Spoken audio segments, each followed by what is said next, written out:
انا جايه النهارده علشان اقولك اوعي ترمي بواقي الجلاش اللي عندك تاني. لو محتاره تعملي ايه سريع ولذيذ ويشرفك قدام اي حد، يبقى لازم تشوفي فطيره الجلاش بالطريقه دي. النهارده هنعمل مع بعض وصفه سهله جدا ومكونات بسيطه، وكمان ببواقي الجلاش اللي عندك اللي احنا كل مره بنرميها، بس طعمها بقى خرافي ومختلف عن اي طريقه تانية. الجلاش هيطلع معاكي مقرمش كده من بره وطري ولذيذ وجوسي من جوه، ومن غير ما يتعجن او يبقى ناشف او نعمل بقى طبقة او طبقة وندهن ما بين الطبقات. خليكي معايا خطوة بخطوة علشان اوريكي الطريقة المظبوطة من غير اي تعقيد، وفي الاخر هتلاقي النتيجة تحفة ومش هتبطلي تعمليها كل يوم. تابعي الفيديو معايا للاخر علشان تشوفي الطريقة. يلا بينا نشوف عملناها ازاي. معانا القطاعة بتاعتنا هنحط عليها برضو نقطتين زيت وهنمسحها بالطريقة دي قبل ما نحط عليها اي لحوم او اسماك او اي حاجة من الحاجات دي. هنقطعها هنا قطع صغيرة، قطعيها التقطيع اللي تحبيه. انا بحب اقطعها تقطيع طويل، ولا صغيرة ولا تخينة، بحب اقطعها التقطيعة الطويلة دي. هنا انا معايا كيلو الا ربع من صدور الفراخ. هاتي برضو الكمية اللي انت عايزاها، انا عشان كنت عاملة صينية كبيرة، انت اعملي الكمية اللي انت عايزاها. هنيجي بقى للتتبيلة اللي انا بعشقها للشاورما. معايا هنا 4 معالق من الزبادي مع معلقتين من الزيت الزيتون. هنحط بقى البهارات بتاعتنا، هكتبها لكم في الكابشن تحت برضو. حطيت من البهارات كلها من كل حاجة معلقة صغيرة. هنمكس كده ما بينهم كويس، وكل اللي احتاجته في الوصفة دي حرفيا معلقتين من زيت الزيتون ومعلقة من زيت عباد الشمس. هنحط بقى البانيه بتاعنا وهنقلبه كويس جدا في الخلطة دي، وهنسيبه في التلاجة مش اقل من ساعتين ل3 ساعات، ويفضل لو بيتيها ليلة في التلاجة. نيجي بقى على الجريل بتاعنا، هنحط حتة سمنة وشوية زيت وننزل بالفراخ، وتبقى الجريل سخنة مولعة. هننزل على الفراخ على نار عالية وهنسويها كده، مش هنقلب خالص عشان الفراخ تاخد صدمة كده حلوة ما تنزلش المية بتاعتها. هنسيبها لحد ما تاخد كده وش حلو وبعدين هنقلبها. هنيجي بقى ايه، نقطع البصل بتاعنا جوليان كده. انا خدت في الوصفة دي خدت بصلتين كبار.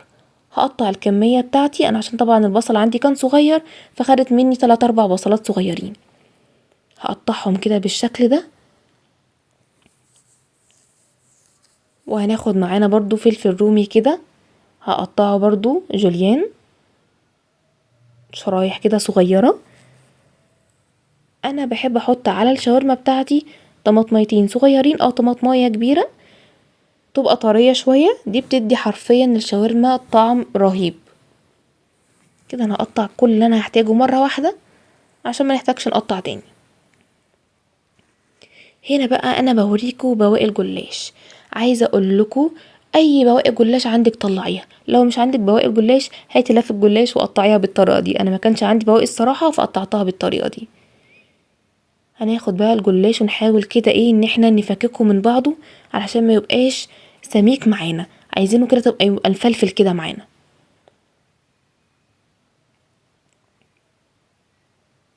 بعد كده هنروح بقى ايه للشاورما بتاعتنا. هننزل بالبصل كل ده والنار بتاعتنا عالية. هننزل بالبصل وبعدين هننزل بتوابل كده بسيطة، شوية ملح وشوية فلفل اسود. طبعا الفراخ بتاعتنا متبلة، وهنزل لكم بكل البهارات في الكابشن عندي، هنزل لكم بكل البهارات بالمقادير بكل حاجة. هنفضل نقلب كويس لحد ما البصل يدبل معانا، وكل ده طبعا والنار عالية. ما ننساش بقى ايه، شوية التوم كده هيديها طعم تحفة. انا من النوع محبش توم كتير في الاكل، فانا بحط حاجة بسيطة. ننزل برضو بالفلفل بتاعنا كل ده والنار عالية. هنفضل نقلب لحد كده ما نشم ريحة الفلفل بتاعتنا، وبعدين هننزل بالطماطم.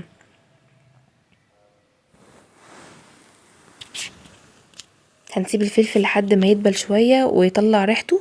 ننزل بقى بالطماطم اللي احنا قطعناها، نديها برضو تقلبتين كده حلوين. ده كله برضو نار عالية.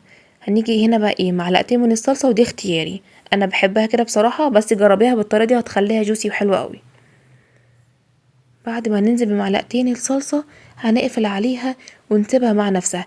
لقيتيها محتاجة مية زودي شوية مية صغيرين. نيجي هنا بقى ايه للتتبيلة بتاعة الجلاش. هننزل بكوباية من الزبادي، طبعا الزبادي ده انا عاملاه في البيت، هبقى انزل لكم الطريقة بتاعته. هننزل برضو عليها بمعلقة من الزيت، ومعايا بيضاية وملح وفلفل اسود وتوابل مرقة وبصل بودر وتوم بودر، وطبعا ما ننساش الكركم والكاري، كركم او كاري يعني الاتنين واحد عادي بالنسبة لي. هنيجي بقى الصينية بتاعتنا هنحط لها كده نقطة زيت بسيطة، وبعدين هننزل بجزء بسيط من الجلاش بتاعنا، هنفرده كده في الصينية كويس بالشكل ده.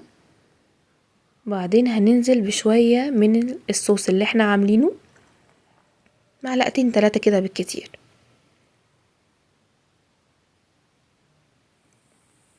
هننزل بقى ايه بالشاورما بتاعتنا اللي احنا عملناها، شايفين شكلها عامل ازاي؟ رهيبة، ريحتها تحفة وطرية كده، مش ناشفة معايا، لا طرية كده وجميلة. هوزعها كويس. هننزل بقى ايه بشوية جبنة موتزاريلا كده علشان بس ان احنا نمسك الطبقات من بعض، رشة بسيطة مش هنكتر. برضو الجبنة الموتزاريلا الكمية على حسب ما انتي بتحبي. هننزل بالكمية التانية بتاعت الجلاش بتاعتنا، هنوزعها كويس كده. وبعدين هننزل بالصوص بتاعنا الباقي. عايزين نحاول نخلي الكمية الكبيرة نحطها في الاخر، يعني في الاول هنحط معلقتين 3 4 بالكتير قوي، لكن الكمية الاكبر نحطها في الاخر. وهوزعها بالشكل ده. وقبل ما نحطها في الفرن هنخبط الصينية كده مرتين 3 على الرخامة عشان نتأكد ان الصوص كله نزل. هنا انا حطيتها على الفرن على 200، خدت مني ربع ساعة بالظبط في الرف اللي في النص.